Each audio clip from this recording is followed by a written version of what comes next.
أين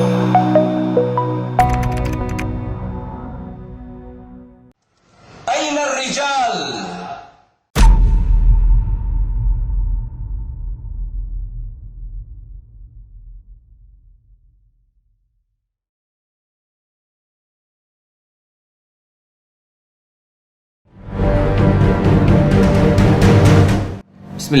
به نام الله، حمد باد به او و درود و سلام بر پیغمبر الله، عائله ایشان، صحابگانشان و تمام پیروانشان. شهادت می دهم که نیست معبود جز الله و محمد رسول اوست. کلامی به پایان الله متعال که امروز بررسی داریم، اعلم یعنی بدان است. او تعالی فرموده است: بدان که معبود جز الله نیست. علم اساس آگاهی است. علم مقابل جهالت است و علم این عقیده است. بدان که معبود جز الله نیست. طریق تفکری که در انسان با یاری عقل و احساساتش و در نتیجه نظرافکنی به محیط اطراف و تحقیقات به وجود می آید. قطعا معلوم است که این هستی خالق دارد که آن را آفریده است. امام بخاری در صحیح خود باب را با نام علم پیش از گفتار و عمل هاست جای داده است. بخاری باب را با نام علم پیش از گفتار و عمل هاست در صحیح خود جای داده، آن را طبق سخنان الله متعال بدان که معبود جز الله نیست نامگذاری کرد. امام درباره علم سخن رانده بیان میکند که علما میراثبران پیغمبرند که علم را میراث گرفتند. کسی که آن را به دست آورد رزق فراوان به دست آورده است. کسی که در طلب علم به راه برآید الله راهش را سوی بهشت آسان گرداند. او تعالی گفته است: میان بندگان از الله تنها عالمان میترسند. سپس وقتی که الله در کتابش مثالها را آورده چیزهای را بیان کرد که به تفکر نیاز دارند چنین گفت: لیکن آنها را تنها صاحبان علم درک میکنند. این چنین از زبان کافرانی که داخل جهنم گشتند چنین گفت: آنها گویند اگر ما گوش انداخته درک میکردیم در میان دوزخیان نمیشدیم. سپس او تعالی گفت: آیا کسانی که میدانند با کسانی که نمیدانند برابرند؟ رسول الله صلی الله علیه و سلم فرمودند: اگر الله به نفر نیکی خواهد به او فهمیش یعنی دانش چقور دین را عطا میکند. طبق سخن الله متعال بدان که نیست معبود جز الله، امام سخن را عاید علم آغاز نمود و بیان کرد که علما وارثان پیغمبرند که علم را میراث گرفتند و کسی که آن را به دست آورد رزق فراوان را به دست آورده است و کسی که در طلب علم به راه برآید الله راهش را به سوی بهشت آسان گرداند. و او تعالی گفته است: میان بندگان از الله تنها عالمان میترسند. سپس وقتی که الله در کتابش مثالها را آورده چیزهای را بیان کرد که به تفکر نیاز دارند چنین گفت: لیکن آنها را تنها صاحبان علم درک میکنند. این چنین از زبان کافرانی که داخل جهنم گشتند چنین گفت: آنها گویند اگر ما گوش انداخته درک میکردیم در میان دوزخیان نمیشدیم. سپس او تعالی گفت: آیا کسانی که میدانند با کسانی که نمیدانند برابرند؟ و رسول الله صلی الله علیه و سلم فرمودند: اگر الله به نفر نیکی خواهد به او فهمیش یعنی دانش چقور دین را عطا میکند. علم توسط تعلیم گیری به دست می آید. از این رو علم ها یکچند نمود هستند: علم عقیده و علم احکام شرعی. احکام شرعی باشند یکی از 5 حالت را دارا هستند: فرض، حرام، مندوب، مکروه و مباح. این چنین علم های موجودند که داشتن آنها به هر کس واجب است.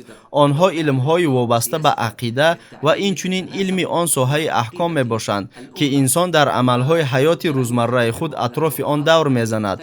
مثلا اگر انسان با کار تجارت مشغول شدنی باشد باید احکام به تجارت وابسته را آموزد. اگر او به خانه‌دار شوی قرار کند پس باید احکام نکاح و زندگی عائلوی را از خود کند و غیره. باز علم‌های مندوبی هستند که شریعت آموختن آنها را ترغیب نموده است. و بگو پروردگارا دانشم را افزون گردان. این چنین علم‌های مباح نیز هستند که آموزش آنها را انسان خواهد انجام می‌دهد و اگر نه ترک می‌کند. آنها علم‌های میباشند که وجود نداشتنشان به انسان ضرر و شاید فایده هم ندارد.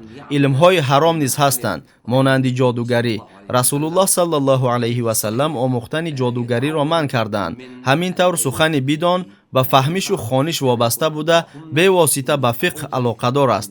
ҳамаи ин аз инсон барномаи муайянро талаб мекунад. яъне илм танҳо тавассути омӯзишу таълим ки ба барномаҳо ва услубҳо ниёз дорад ба даст меояд.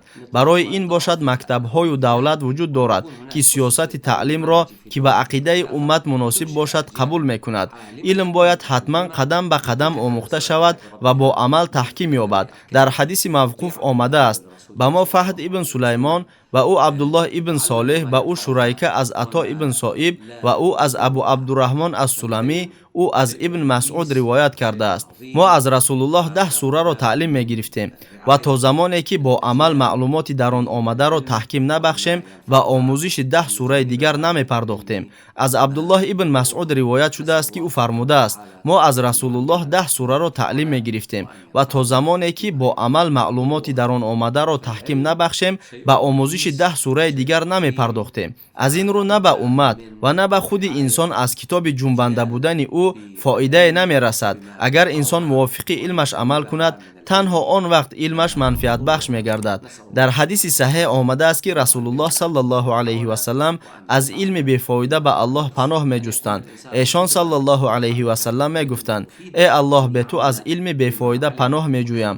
масъалаи таълиму тадрис аз ҷониби давлат бошад чунин аст, ки давлат ҳатман бояд таълимотро бо дар назардошти ҷанбаҳои васеъи он ба роҳ монад ва инчунин ба самтҳои афзалиятнок ишора намояд. ба роҳ мондани таълим бо дар назардошти ҷанбаҳои васеъи илм барои давлат ҳаётан муҳим аст.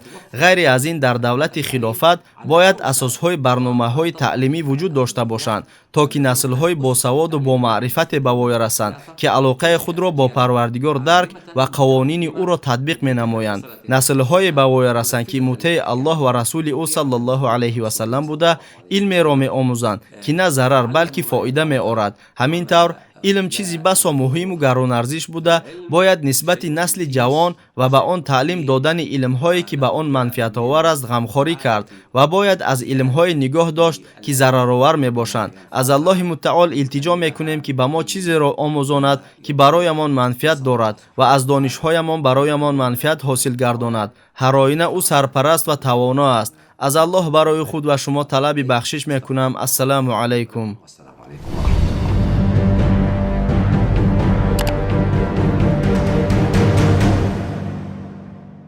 тамошобинони гиромӣ, агар хоҳед ки наворҳои мо зуд ва бардавом бароянд, пас зер кардани тугмачаи лайкро фаромӯш накунед. албатта дар шабакаи мо обуна шавед ва видеоҳои моро ба дигарон бирасонед, зеро расонанда мисли амалкунанда соҳиби мукофот мегардад.